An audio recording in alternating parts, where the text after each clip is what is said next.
What is going on, guys? Welcome to Greggles TV Daily. Let's get into the news. First story of the day is Amazon is coming out with their own streaming gaming service. Google Stadia has their own, Nvidia has their own. There's other companies as well. Amazon's now jumping into this, and we know a little bit about it. Right now, you can request access if you'd like, and they give you a little questionnaire to fill out. Here are some of the games that will be available at launch. Some of the games I've never even heard of. Some of the games I have. Resident Evil obviously is a huge game. Metro's a big game. Overcooked 2 is pretty popular. Assassin's Creed Valhalla. So they have a little mixture of every type of game, serious, non-serious, high graphics, low graphics. In terms of the cost of all of this, you can see right here, there's gonna be, you'll get game channels that you can subscribe to. So if you want Luna Plus, it'll be $5.99 a month. You get unlimited hours of play, a growing library of games.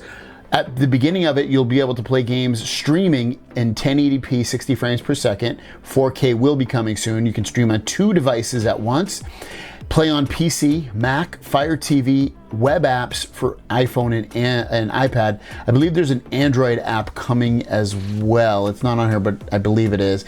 Also, you can see they're gonna have a Ubisoft channel. That would probably be an additional cost to this once it comes out, and then probably have other game makers as well that have their own channels. It is going to come with its own controller, and this is what it looks like. You can see a little bit of gray and purple, kind of taking off of what Twitch looks like. You can see it's powered by Cloud Direct technology, so connects directly to Amazon's custom game servers when playing on Luna, reducing round-trip latency by 17 to 30 milliseconds versus a local Bluetooth connection among PC, Mac, and Fire TV. So no Bluetooth connection when you use this remote. Also, it's going to be just pick up and play. So Luna controller talks directly to the cloud. There is no need for device-specific setup. You can easily game between screens, no pairing, just play.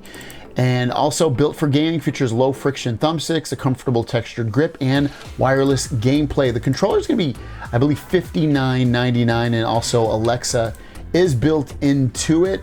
Beyond that, you also are able to watch Twitch on this, which is not a big surprise, but when you're in Twitch, you can actually jump into a game instantly, obviously if that game's available on the service. And that is Amazon's Luna service. It should be available fairly soon because the signups are going on right now. Last story of the day, as you can see right here, Woot, which is actually owned by Amazon. It's like an Amazon specific day. Woot is having a nice little deal on the Samsung Galaxy Buds Live. So you can see $145, but if you have Amazon Prime, you can get them for as little as $135. If you don't have these, they're amazing sounding, looking, feeling, at least I feel that way. True wireless buds, $135, basically get any color that you want. I'll link it down below if you want to take advantage of this deal. Thanks for watching. Don't forget to subscribe. New videos every single day. Question out to you guys is, have you taken advantage of cloud gaming? I've tried Google Stadia. I've tried Nvidia's GeForce Now. I don't play a lot of games as it is. And when I do game though, it's in like my office, and you have to have a pretty steady connection to get decent graphics. So when I game, I'd rather probably just game directly on a console, making it a little bit easier. Let me know what you guys think of cloud gaming, if you've tried it and if you like it. Thanks for watching. See you down the road.